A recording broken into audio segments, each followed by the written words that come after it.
जय हिंद, जय उत्तराखंड, जय बद्री विशाल। एक बार पुनः उत्तराखंड ज्ञान दर्पण परिवार में मैं राकेश नेगी आप सभी लोगों का स्वागत करता हूं। आगामी परीक्षाओं को ध्यान में रखते हुए हमने बिंदुवार एक टेस्ट श्रृंखला चलाई है। उम्मीद करते हैं आपको ज़रूर इससे फ़ायदा मिलेगा। इससे पहले हमने चंद्रवंश का टॉपिक दिया है, भाग 1 दिया है। धीरे धीरे करके 30-30 प्रश्न आपको पर डे दिया जाएगा। तो पहला प्रश्न है, उत्तराखंड की जनजातियों से संबंधित खड़गाभूत किस जनजाति का प्रमुख देवता है? खड़गाभूत किस जनजाति का प्रमुख देवता है? अपना मूल्यांकन जरूर कीजिएगा, ठीक है। तो इसका जो राइट आंसर होगा ऑप्शन बी, थारू जनजाति, ठीक है। नोट जरूर कीजिएगा, जो प्रश्न आपके गलत होते हैं तो उनको नोट जरूर कीजिएगा। अगला प्रश्न है, जौनसारी जनजाति में साकुली क्या है? जौनसारी जनजाति में साकुली क्या है? ऑप्शन ए पकवान, बी आभूषण, सी पंचायत और डी है त्योहार। इसी प्रकार के प्रश्न बनेंगे। तो आपका राइट आंसर क्या होगा? पकवान। साकुली जौनसारी में क्या होता है? एक प्रकार का पकवान होता है। अगला है आपके पास, पोणा प्रथा की जनजाति से संबंधित है। तो काफ़ी महत्वपूर्ण प्रश्न आपके पास। पोणा प्रथा एक पोणा नृत्य होता है दोस्तों, पोणा नृत्य। तो पोणा नृत्य होता है आपका किसका? भोटिया जनजाति का। और जो ये पोणा प्रथा है वो प्रथा की जनजाति से संबंधित है आपका जौनसारी जनजाति से। इसमें क्या होता है, ठीक है, अपने रिश्तेदारों को निमंत्रण दिया जाता है, उनकी जो भी खातिरदारी होती है विशेष त्योहारों पर, उसी को पोणा प्रथा ये लोग कहते हैं। अगला है आपके पास, छोटी रोटी का संबंध किस जनजाति से है? जल्दी से प्रश्न को पढ़िएगा। छोटी रोटी का संबंध किस जनजाति से? Option A Tharu, B Bhotia, C Jaunsari और डी है राजी। जल्दी से बताइएगा, मूल्यांकन कीजिएगा। पोणा प्रथा, तो ये छोटी रोटी का संबंध जल्दी से बताइए। अगला क्वेश्चन है, तो छोटी रोटी आपका किससे है? थारू जनजाति से। इसका राइट आंसर होगा ऑप्शन ए थारू जनजाति। अगला आपके पास, आंतला बेड़ना प्रथा संबंधित है। जो ये आंतला बेड़ना प्रथा है ये किससे संबंधित है? ऑप्शन ए विवाह से, बी है त्योहार से, सी है मित्रता से और डी है उपरोक्त सभी से। तो ये याद रखना, ये किससे है आपका? मित्रता से। ये माना जाता है कि जब दो परिवारों के बीच में या दो व्यक्तियों के बीच में शत्रुता हो जाती है तो बकरी काटा जाता है, उनके आंत से उनको बांधा जाता है। इसी प्रथा को आंतला बेड़ना कहा जाता है। अब प्रश्न ये बनता है कि यह प्रथा किस जनजाति में संबंधित है, यह आपको कमेंट में बताना है। अगला प्रश्न आपके पास, बेठान विवाह का संबंध किस जनजाति से है? बेठान विवाह का संबंध किस जनजाति से है? ऑप्शन आपके स्क्रीन पर दिए गए हैं, तो मूल्यांकन कीजिए। ऑप्शन ए भोटिया, बी राजी, सी जौनसारी और डी है इनमें से कोई नहीं। तो जल्दी से बताएगा, तो इसका राइट आंसर इनमें से कोई नहीं है। बेठान विवाह आपका बोक्सा जनजाति से संबंधित है। तो प्रश्न को जरूर नोट कीजिएगा, याद हो जाता है, याद करने में इतनी दिक्कत नहीं आती है, धैर्य के साथ। अगला है, सांग जांगी व पीठा संस्कार किस जनजाति से संबंधित है? सांग जांगी या मांग जांगी भी कई किताबों में दिया है। ऑप्शन ए राजी, भोटिया, जौनसारी।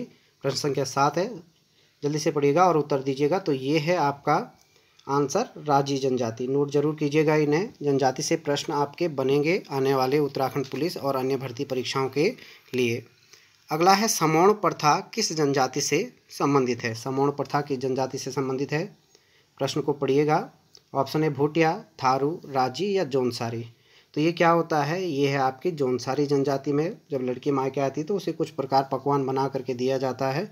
और भी आज भी गढ़वाल कुमाऊं में एक तरीके से पूरी या जो भी बनाया जाता है उसको दिया जाता है। अगला आपके पास क्वेश्चन नंबर 9 है, ठीक है। जल्दी जल्दी कर रहा हूँ ताकि आपका समय ज़्यादा बर्बाद ना हो। जोजड़ा प्रथा का संबंध किस जनजाति से है? तो जोजड़ा प्रथा है आपका जौनसारी जनजाति से। जोजड़ा एक प्रकार की विवाह प्रथा है जिसमें लड़की वाले क्या करते हैं, बाराती लड़की को लेकर के लड़के के घर जाएंगे। सामने तो होता क्या है कि लड़के वाले लड़के की ओर से बारात जाते हैं, लेकिन यहाँ पे बिल्कुल विपरीत होता है। अगला प्रश्न आपके पास, कौन सी जनजाति अपने गोत्र को कुरी कहते हैं? गोत्र या घराने को कुरी कहते हैं। Option A Bhotia, B Tharu, C Raji और डी है बोक्सा। तो ये है आपका गोत्र या घराने को जो कुरी कहते हैं। इसका राइट आंसर होगा आपका थारू जनजाति। दोस्तों अपना मूल्यांकन जरूर कीजिएगा, फ़ायदा होगा, नुकसान नहीं होता है, ठीक है। याद रखिए, हमारा प्रयास है टेलीग्राम पर भी कि बीच बीच में आप लोगों को पेपर दिया जाता है। प्रत्येक दिन 8 बजे एक निःशुल्क क्विज भी कराई जा रही है, PDF के माध्यम से भी आपको दिया जा रहा है, ताकि हमारी आवाज़ उत्तराखंड के प्रत्येक जिले तक पहुँचे। अगला प्रश्न आपके पास, मल्लिकार्जुन कोमा धुरमल किस जनजाति के प्रमुख देवता हैं?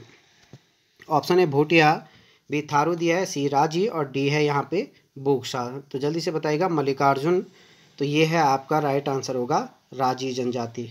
और राजी जनजाति का जो निवास स्थान माना जाता है, ये याद रखिए पिथौरागढ़। राजी जनजाति दिमाग में याद रखिए पिथौरागढ़ है। और ये घुमक्कड़ प्रवृत्ति के होते हैं, जंगलों में निवास करते हैं, इसलिए इनको बनरावत भी कहा जाता है। तो ये आपको ज़रूर ध्यान देना, छोटी छोटी जानकारी, क्योंकि पूरा टॉपिक यहाँ पे बताना संभव नहीं है। चलिए आगे बढ़ते हैं। अनुसूचित जनजाति में पुरुष साक्षरता दर कितनी है? तो ये आंकड़े अभी चेंज नहीं हुए, तो ये आपको याद रखना है। अनुसूचित जनजाति ऐसे भी प्रश्न बनते हैं, पढ़ना क्या है, छोटे छोटे बिंदु ही आपको सिलेक्शन दिलाएंगे। तो इसका राइट आंसर होगा 83.8%। ठीक है, ये याद रखिएगा। अगला प्रश्न है सबसे कम अनुसूचित जाति प्रतिशत वाला जिला कौन सा है? तो ये आपको जरूर 100% याद होगा। ये प्रश्न आपका गलत नहीं होना चाहिए। क्या दिया है? सबसे कम अनुसूचित जाति प्रतिशत वाला जिला कौन सा है? तो सबसे कम अनुसूचित जाति यानी SC प्रतिशत वाला जिला है आपका कौन सा? देहरादून। और सर्वाधिक वाला कौन सा होगा? जल्दी से आप लोगों को सोचना है, सोचिए ज़रा। तो इसका राइट आंसर होगा सबसे अधिक प्रतिशतता में आएगा तो वो है आपका कौन सा? बागेश्वर। ठीक है, याद रखिए अधिक में बागेश्वर। परसेंटेज की बात करें, संख्या की बात यहाँ पे बिल्कुल भी नहीं की गई है। क्या होता है ये हम आगे चर्चा करेंगे। अगला प्रश्न है पत्तेबाजी नृत्य किस जनजाति से संबंधित है? पत्तेबाजी नृत्य, ऑप्शन को ध्यान से पढ़िए। पत्तेबाजी नृत्य आपका किससे है? जौनसारी जनजाति से। किससे होगा? जौनसारी जनजाति से। अगला प्रश्न है, ये क्वेश्चन उत्तराखंड अधीनस्थ सेवा चयन आयोग पूछ भी चुका है। कितने सयाणा क्षेत्रों पर एक सदर सयाणा होता है? कितने सयाणा क्षेत्रों पर एक सदर सयाणा होता है? तो ये होगा आपका 4। बिल्कुल सही, यानी आपकी तैयारी काफ़ी अच्छी है। जिनके प्रश्न सही हो रहे हैं आपको अग्रिम शुभकामनाएं। अगला है आपके पास तुबेर गीत किस जनजाति से संबंधित है? तुबेर गीत किस जनजाति से संबंधित है? तुबेर, बाजू और तिमली, ये 3 प्रकार के गीत माने जाते हैं। तो ये किस जनजाति के होंगे? आपके भोटिया। बहुत अच्छी बात है, आपके प्रश्न अच्छे हो रहे हैं। आगे आपके पास भोटिया जनजाति में बलडंग क्या है? भोटिया जनजाति में बलडंग क्या होते हैं? ऑप्शन है परिधान, आभूषण या पकवान। जल्दी से बताएगा। तो ये बलडंग भोटियाओं के क्या होते हैं? आभूषण माने जाते हैं। ठीक है, क्या होगा राइट आंसर? आभूषण। इसी प्रकार तोड़ मरोड़ करके आपके पास प्रश्न रखे जाते हैं। क्वेश्चन नंबर 18 है रांग व डांग प्रथा का संबंध किस जनजाति से? रांग व डांग प्रथा का संबंध किस जनजाति से है? तो ये है आपका राइट आंसर क्या होगा? जौनसारी। ठीक है, ये याद रखिए क्या होगा? जौनसारी। अगला आपके पास कच्ची शराब को जाड़ कौन सी जनजाति कहती है? कच्ची शराब को जाड़ क्या, ये याद रखिएगा। भोटिया जनजाति में क्या होता है? जाड़ एक इनकी उपजाति है। भोटियों की बहुत सारी उपजाति है, बकरवाल हो गया, आपके भेड़ाल हो गया, जाड़ हो गया, सोका हो गया, मारछा, तोलछा, ये भोटियों की उपजाति है। और इसी में कच्ची शराब को जो जाड़ कहते हैं वो कौन सी जनजाति कहेगी? ये याद रखिएगा। ठीक है, ये राइट आंसर क्या होगा आपका? थारू जनजाति। ठीक है, और जो भोटिया भी कच्ची शराब को कहते हैं वो कहते हैं छंग। कच्ची शराब को भोटिया क्या कहते हैं? छंग। और थारू कच्ची शराब को क्या कहते हैं? जाड़। अगला प्रश्न है साकरिया देवता की पूजा कौन सी जनजाति करती है? तो ऑप्शन को ध्यान से पढ़िएगा। साकरिया जनजाति की पूजा कौन सी जनजाति करती है आपकी? तो राइट आंसर होगा आपका ऑप्शन सी, बोक्सा जनजाति। अगला प्रश्न है आपकी स्क्रीन पर, आगे बढ़ते हैं। ट्राइफेड की स्थापना कब की गई थी? ट्राइफेड एक कार्यक्रम है, इसकी स्थापना कब की गई थी? तो इसका राइट आंसर आपके पास होगा 1987 में। ठीक है, राइट आंसर क्या होगा? 1987। आगे बढ़ते हैं। निरुपया प्रथा किस जनजाति से संबंधित है? मोस्ट इंपॉर्टेंट क्वेश्चन है निरुपया प्रथा। इसे दुग्ध मूल्य प्रथा भी कहा जाता है। इसमें क्या होता है ये याद रखिएगा। दुग्ध मूल्य, लड़की क्या होती है अपनी माँ को उसके दूध के बदले कुछ लड़की के पति क्या होगा, कुछ धन देगा, उनके लिए कुछ आभूषण देगा या कुछ वस्त्र देगा। तो ये स्त्रियों से संबंधित है, स्त्री धन से ये संबंधित है, निरुपया प्रथा। ठीक है, ये याद रखिएगा। अगला है आपके पास किस जनजाति का उल्लेख आईने अकबरी में भी मिलता है? काफ़ी अच्छी बात है और काफ़ी महत्वपूर्ण प्रश्न है कि जनजाति का उल्लेख आईने अकबरी में भी मिलता है। तो इसका राइट आंसर क्या होगा ये याद रखिए, बोक्सा जनजाति का उल्लेख आईने अकबरी। दोस्तों कमेंट में ज़रूर बताइएगा आईने अकबरी की रचना किसने की थी? आईने अकबरी, कोई नुकसान आपका नहीं होगा। आईने अकबरी की रचना किसने की थी? एक कमेंट आपको करना है। ठीक है, ताकि इसी प्रकार की वीडियो आपको मिलते रहे और जो हम टेलीग्राम पर निःशुल्क किया गया है, PDF आपको दे रहे हैं, ठीक है, ताकि मनोबल हमारा बना रहे। कूड़ा घाट प्रथा किससे संबंधित है? अगला क्वेश्चन नंबर 24 है। तो ये कूड़ाधार या कूड़ा घाट प्रथा उत्तराखंड में भोटिया जनजाति से संबंधित है, ये याद रखना। इसमें क्या करेंगे, ये अपने सिर पर जो भी व्यापारी, पहले भोटिया जो जनजाति के लोग होते थे वो तिब्बत से व्यापार करते थे, तो अपने सिर पर एक ग्रंथ के रूप में उसकी शपथ लेते थे, ठीक है, याद रखना। तो उसी को कहा जाता था कूड़ाधार प्रथा। अगला है आपके पास, अपना पराया विवाह रस्म किस जनजाति से संबंधित है? अपना पराया विवाह रस्म किस जनजाति से संबंधित है? तो जल्दी से कमेंट में बताइएगा। तो इसका राइट आंसर होगा आपका थारू जनजाति, बिल्कुल सही। अगला आपके पास, बजहर त्योहार। बजहर त्योहार किस जनजाति से संबंधित है? जल्दी से बताइएगा, बजहर त्योहार, ठीक है, ये याद रखिए। Option A Bhotia, B Tharu, C Raji और डी है आपका बोक्सा जनजाति। तो इसका राइट आंसर क्या होगा? बजहर थारू जनजाति, बी आंसर राइट होगा। अगला आपके पास, किस जनजाति का प्रमुख त्योहार चैती है? चैती की चैतवाली, ये याद रखिए। तो इसका राइट आंसर क्या होगा? चैती त्योहार किस जनजाति से है? तो ये है आपका किस जनजाति से, याद रखना, राजी जनजाति। इसका राइट आंसर होगा राजी जनजाति। और राजी जनजाति अधिकांश निवास कहाँ पे करती है? अभी मैंने आपको बताया था प्रारंभ में, ये करती है आपकी पिथौरागढ़ में।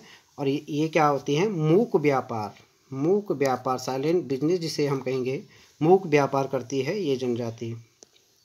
कौन सी जनजाति काष्ठ कला में से संबंधित है? या काष्ठ कला, काष्ठ कला किसे कहा जाता है? जो रिंगाल के बर्तन वगैरह बनाते हैं, टोकरियाँ वगैरह बनाते हैं, वही अपने आप में काष्ठ कला है। तो जो जंगलों में रहेगी वही जाति करेगी। और ये क्वेश्चन अधीन सेवा चयन आयोग पूछ चुका है। तो इसका राइट आंसर क्या होगा आपका? राजी जनजाति। आगे बढ़ते मेरे दोस्तों, अगला क्वेश्चन है आपके पास, अपने आवास को रोतिड़ा कहते हैं। कौन सी जनजाति अपने आवास को रोतिड़ा कहती है? ये याद रखिएगा, ऑप्शन ध्यान से देखिएगा। तो रोतिड़ा लोग, राजी जनजाति के लोग ही अपने आवास को रोतिड़ा कहते हैं। आगे बढ़ते हैं प्रश्न की ओर। अगला लास्ट क्वेश्चन आपके पास, टेकुआ प्रथा किस जनजाति से संबंधित है? ठीक है, याद रखिए। तो टेकुआ प्रथा किस जनजाति से संबंधित है? आपका टेकुआ प्रथा खस जनजाति से संबंधित होगी। इसका राइट आंसर क्या होगा? खस जनजाति। अपना मूल्यांकन करके 30 में से आपके कितने नंबर आए, कमेंट में आपको ज़रूर करना है, ठीक है, कमेंट जरूर कर दीजिएगा। हमारा एक टेलीग्राम है, टेलीग्राम पर इस लिंक पे जाकर के आप क्लिक करके टेलीग्राम से जुड़ सकते हो। प्रत्येक दिन क्या होता है, 8 बजे यहाँ पे एक निःशुल्क क्विज भी कराई जाती है। बाकी PDF के माध्यम से हमने आगे 5 अप्रैल से एक नया बैच शुरू किया है, जिसमें आपको प्रत्येक दिन UPSSC के आधार पर 100 नंबर का टेस्ट बना के दिया जाएगा। जिनको भी जुड़ना है आप इन नंबरों पर कॉल कर सकते हो। अब प्रश्न ये आता है एक और कि उत्तराखंड की सबसे बड़ी जनजाति कौन सी है? ठीक है, तो उत्तराखंड की सबसे बड़ी जनजाति आपकी कौन सी होगी? बिल्कुल अभी आंकड़ों के माध्यम पे क्या होगा? थारू जनजाति आपका बिल्कुल सही है। दूसरा, कुमाऊं की सबसे बड़ी जनजाति होगी, वो भी थारू जनजाति है। तीसरा, आपका तराई की सबसे बड़ी जनजाति होगी, वो भी आपका कौन सा है? थारू जनजाति। अगला प्रश्न आता है कि गढ़वाल की सबसे बड़ी जनजाति कौन सी है? तो वो है आपकी कौन सी? जौनसारी जनजाति। गढ़वाल की सबसे बड़ी जनजाति कौन सा होगा? आपकी जौनसारी जनजाति। अब हम हिमालय के आधार पर अगर वर्गीकरण करें तो हिमालय के आधार पर आता है ग्रेट हिमालय की सबसे बड़ी जनजाति कौन सी है? तो वो आपकी भोटिया है। मध्य हिमालय की सबसे बड़ी जनजाति आपकी जौनसारी है। और तराई की तो मैंने आपको बता ही दिया, तराई की सबसे बड़ी जनजाति आपकी क्या होगी? थारू जनजाति। ठीक है, इसी प्रकार के टॉपिकों को अगर आप लोग चाहते हो कि छोटे छोटे प्रश्न आपको दिए जाएं तो आगामी परीक्षाओं के लिए ज़रूर चैनल को सब्सक्राइब कर दीजिएगा। इतना सहयोग की उम्मीद मैं आपसे रखता हूं। ठीक है, उत्तराखंड ज्ञान दर्पण परिवार के साथ जुड़ने के लिए आप सभी लोगों का मैं हृदय से धन्यवाद करता हूं। मिलते हैं अगली वीडियो में।